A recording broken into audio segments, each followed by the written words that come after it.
We're in the kitchen underneath the counter. Well, it's time for a new dishwasher.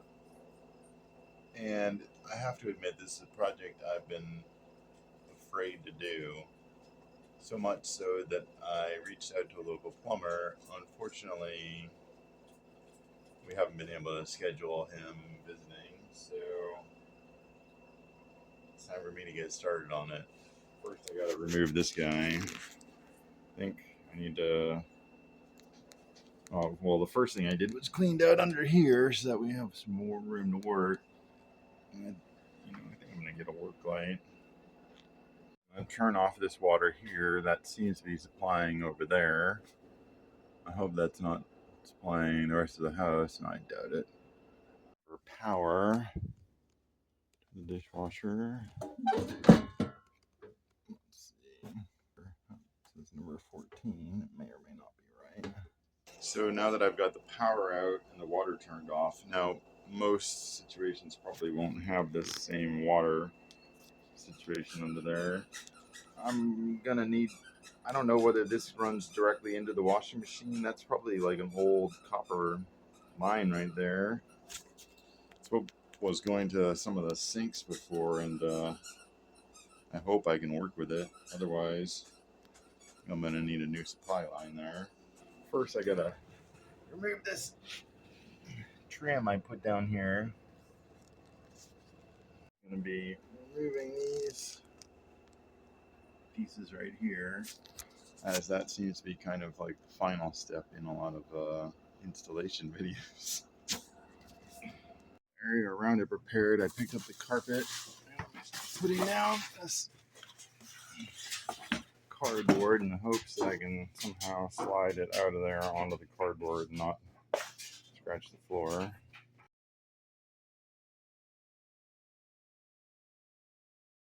Going to come out.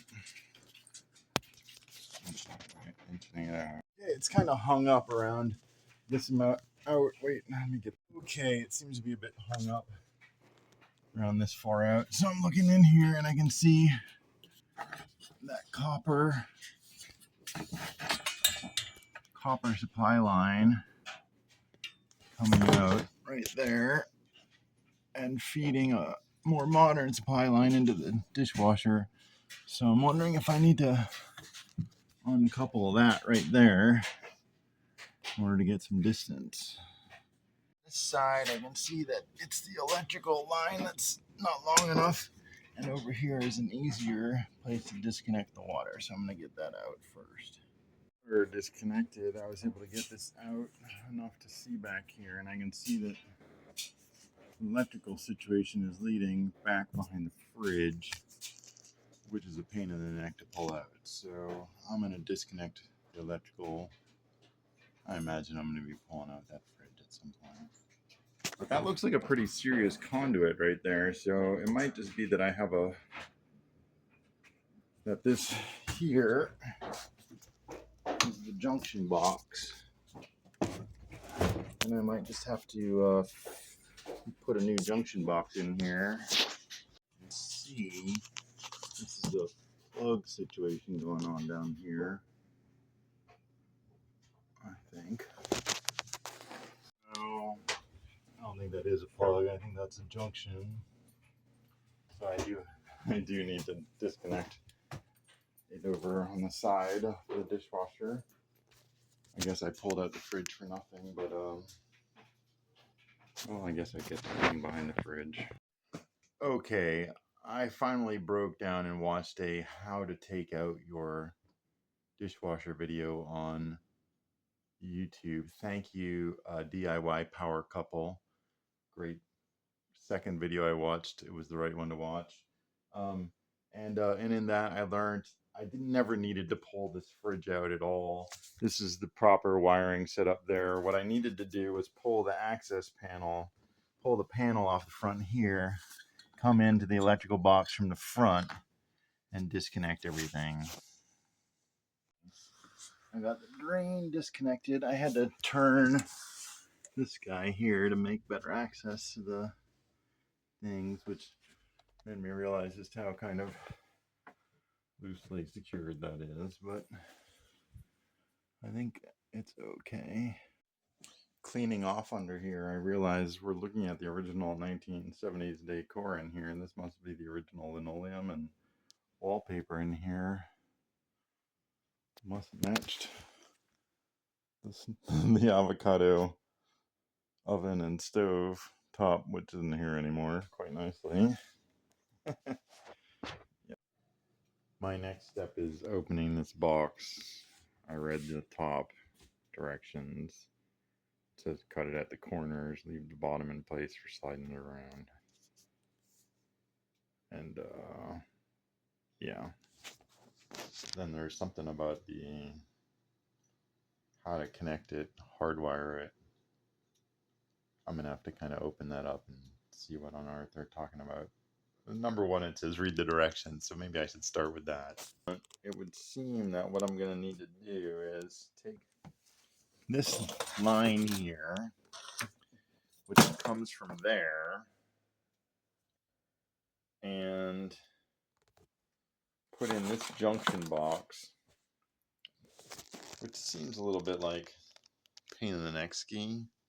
I'm wondering whether I should be switching out this here for a plug so that I can just use the plug that they supply.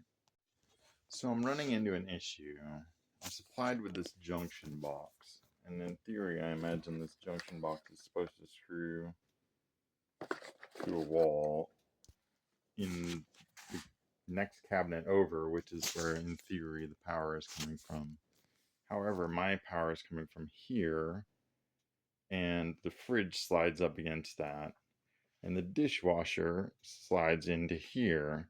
And I measured, our last dishwasher poked out a little bit, and I measured it, and that's because it was, our counter is 24 inches, and it was 25 inches, 25 and a smidge. This, however, is under 24, which means I can get a flush, I can get that in under the countertop, and it'll be a nice flush install, unlike our last one. However, if I install this junction box here, back there, it's going to be a bump, and I look, there's nowhere I can put it. There's nowhere to hide it back here.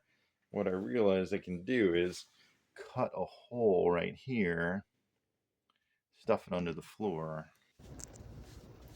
They provided a plastic strip, but because our counter was uneven, I had to paint polyurethane underneath to seal it from moisture. Our dishwasher has a feature that the door pops open to finish the drying cycle. Unfortunately, that's not going to work because the frame of the cabinet is right there, and that's going to be true this whole way.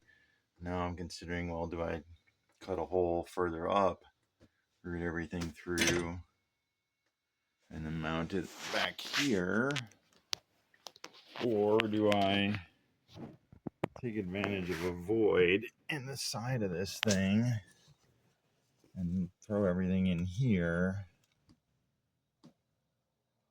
A little more damn, I don't know which one's a better plan. Probably I'll go ahead and do it to the back of the cabinet as directed. Since I'm cutting in here, I went ahead and cut a couple more holes and move these as far back as possible to hopefully get this in as deep as possible.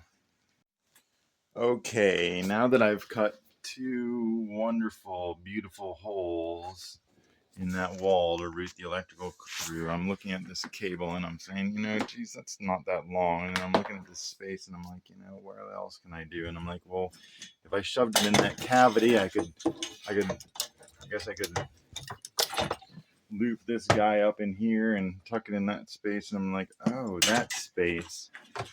Oh, wait a minute. I can just put this right here. Okay, well, that actually looks pretty decent.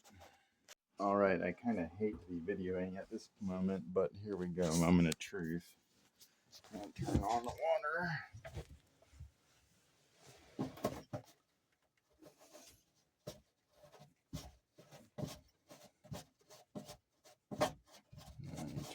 the way and then bring it back a little bit.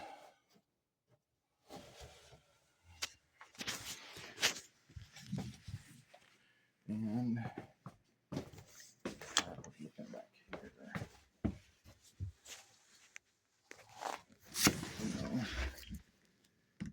everything's dry. That's good. One last shot. I've got the power cord routed over here, the drain routed into the cabinet. I'm about to get things going inside. It's on. Now they tell me to run a test cycle, whatever that means. A 15-minute test cycle. I don't have a clue how to do a test cycle. Well, let's see here. 1 hour.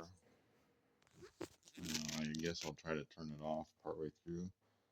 You know, the machine's supposed to be real quiet, so it's being real quiet.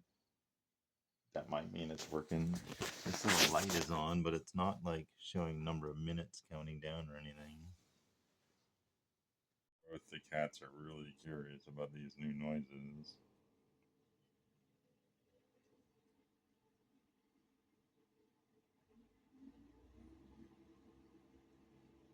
Issue, there's water coming out of here.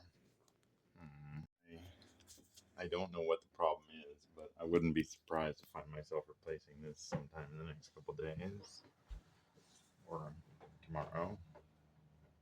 Let's see, there's nothing leaking down here. Oh no, yeah, there's a little bit of leakage going on, but that's probably just dripping from the top. Why is this valve up here not working properly? Guess I'll have to run it and find out. Well, crap. I don't know what I did, but I managed to make a situation where I've got a leaky drain in my sink.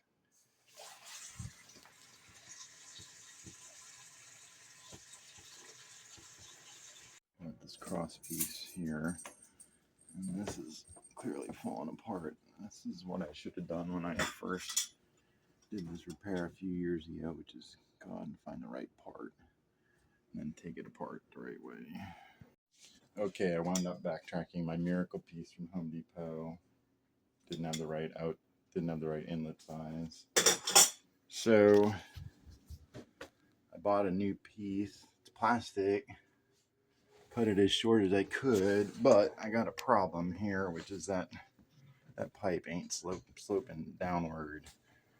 So I'm about to start this and see whether I've got leaks or not, but I might just need to rebuild this whole deal. Oh, nothing obvious out of drain number 1. Let's see.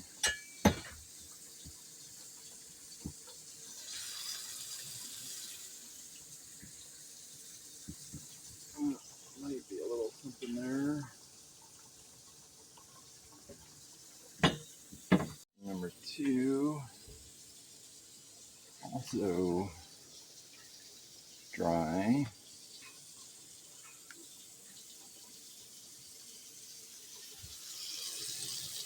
And draining. Maybe not the best, but I guess there's enough of a down between those two and it's draining. Means this is going to be sitting full of water all the time. That's not so great.